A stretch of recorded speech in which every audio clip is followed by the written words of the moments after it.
Sage Wanderer here, and welcome to Coffee Talk! Alright, so today we're kind of having a weird little coffee talk. We're going to talk about John Titor, who was a time traveler, and we're talking about his vision of what he said would transform the world in our lifetime. We're also talking about how that relates to election fraud and what's going on down in Florida, and some reports coming out of the state of Texas as well. And so we're going to discuss some politics on Coffee Talk, which is we don't usually do politics, but I want to talk about election fraud and its relationship to this time traveler known as John Titor. And what a better place than Coffee Talk to talk about this weird connection. Because long before we were having election fraud and Russiagate and all this at the center and forefront, this time traveler called the Art Bell Show, and I don't even know the details of it. You can learn all about John Titor and the different phone calls that he made. But what I'm more interested in is the overall timeline of how he said things went south. Now, this video is also going to be a little bit about a thing called the Multiverse. This is kind of deep time travel stuff, so I need lots of coffee for this. But apparently, according to some time traveler theorists, there isn't one universe, but a multiverse. And every decision that I make creates a new universe where I made that decision that way. And it departs from another universe where I made the decision in the opposite way. So for every decision, whether it was to have this coffee cup or a different coffee cup, there is their own individual universe where I chose my Alaska coffee cup instead of my Duck Inn coffee cup from Skomokawah, Washington. Skomokawah. Do love the way that sounds. It's also where I got the Bigfoot jacket that I wear sometimes. Which I didn't have and you never saw in a different universe. Are you following me, or is it just too weird? Multiverse is pretty mind-bending. If you think that there are billions, trillions, quadrillions, what's the infinite number of universes? Infinity times squared. Infinity squared universes. I don't know. It's it's a little bit confusing to think that there could be that many realities. So, but at any rate, the reason that I even talk about the multiverse is because many people will discredit John Titor because his timeline was off. The stuff that's happening now, according to him, was supposed to happen, like, I don't know, 10 years ago, 15 years ago. So it did, and honestly, I've been predicting this stuff for about 10 or 15 years, and it's finally happening, long before I ever heard of John Titor. But let's get back to this storyline. So I'm not going to talk too much about who he was. He was this disembodied voice who claimed to be a time traveler and shared some interesting information, much of which, even though the timeline was off, and people will say, well, the timeline was off because we're in a different universe. And then there's the whole Mandela effect. You guys should look that up. That kind of suggests the same sort of thing, that there's been some kind of shift or merging of realities. And so maybe that eschewed the timeline. And, John Titor was not from our immediate future, but there's another version of him from a more distant future where it took 15 years for much of this stuff to go down. 10 or 15 years. I don't know. It's it can be all quite confusing. What I'm interested in, though, is election fraud and how it relates directly to some things that this John Titor character said would happen. He claimed that he was a survivor and a participant in a future American Civil War. And in a nutshell, here's what John Titor said. He said that a war broke out between the citified people and the country folk.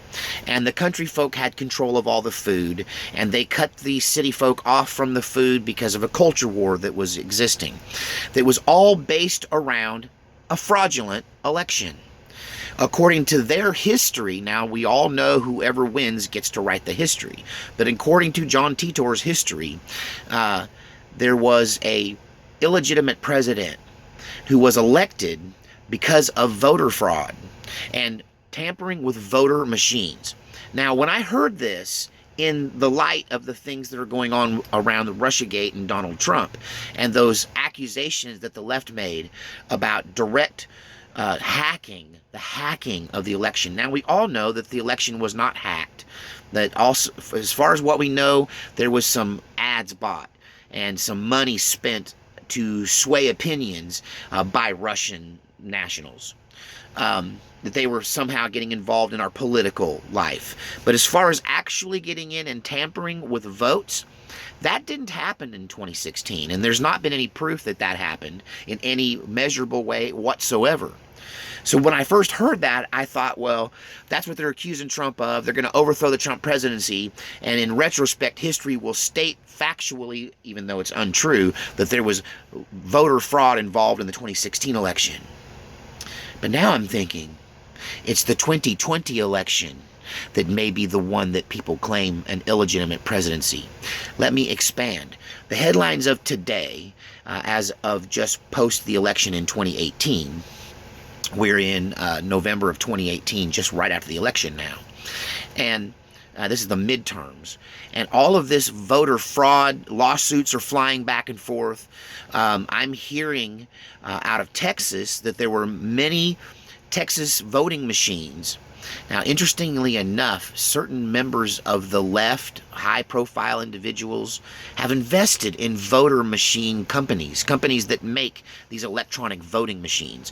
George Soros is said to have owned a portion of these companies, owned stock in these companies. Certain Democratic politicians own stock in these companies. I think it's Nancy Pelosi owns stock in these companies, or it might be Dianne Feinstein, one of those liberal senators or congresspeople.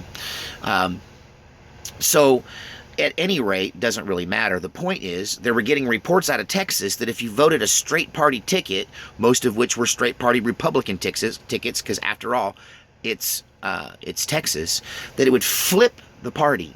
So if you voted straight Republican, it would cast a straight Democrat ticket. And if you, I think, as I understood it, if you cast a straight Democrat ticket, then you would get a Republican. So if you were in a place where most of the straight ticket party punches were for the Republicans, then you could have a definite advantage for Democrats in those races. But they seem to have caught it this time. And then there's what's going on in Florida for the governorship and for Senate. Scott is suing Broward County for mishandling. He's accusing them of voter fraud for mishandling ballots. Apparently, thousands and thousands of uncounted ballots now are just appearing post-election.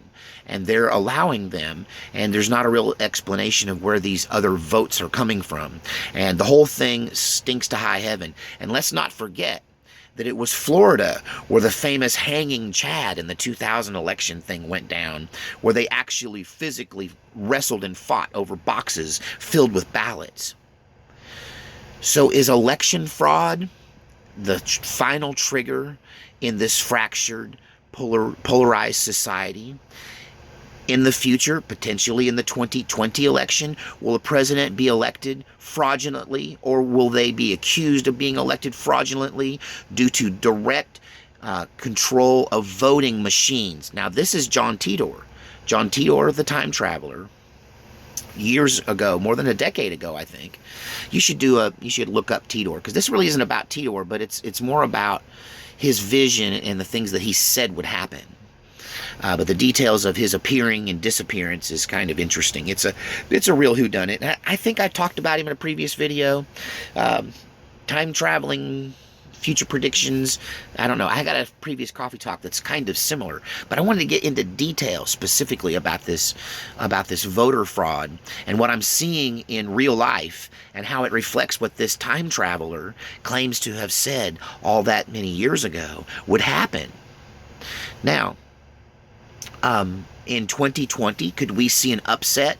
Could we see a Democrat put into office and Republicans claim it's voter fraud and a war break out over who really is president, Donald Trump or this other person who might have been elected fraudulently? Or could this be a future where Donald Trump fills out both of his terms, and we're looking at the 2024 election. That's right, that's the right numbers. And those two people who are vying, one of them is accused of voter fraud over the other. With all of these instances of real voter fraud, illegal aliens voting in elections fraudulently, voter fraud's not a new thing, but it seems to be stepping up, and now there's this electronic edge. And now everything is so polarized that large conspiracies consisting of many people working together in a polling facility to try to fraudulently change the vote is not as far-fetched as it used to be before all of this polarization between the left and the right in America. Will we someday have a civil war, a real shooting civil war because of voter fraud? There's a lot of other interesting things about Titor's discussion of the future. I found that it was real interesting that people like me apparently will be the stars of the future, because television stations and broadcast television and all of that will be gone because of the war. And in post-war, it's devastating. It's a devastating war. Titor tells the story. Nukes are used. And in this post-war era,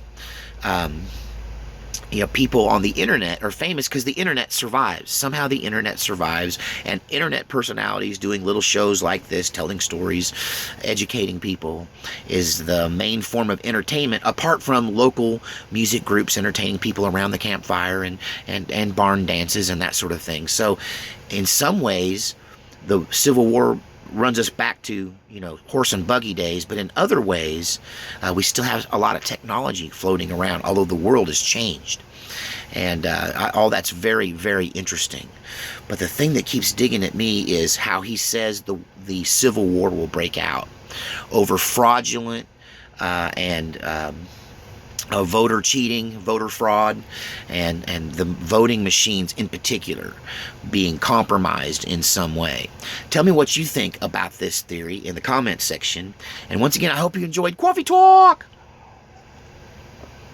And just to be clear, for those of you who may not be familiar with Coffee Talk, this series is about conspiracy theories and paranormal things and weirdo stuff that I find really interesting, but I don't necessarily believe, but I think is cool, and it makes me go, what if? So what if this is our future? I know I'm preparing for it now. I'm putting up a pantry. I'm making videos showing you guys how to do some basic stuff so that maybe you won't be caught flat-footed when all hell breaks loose because of a fraudulent election. Don't.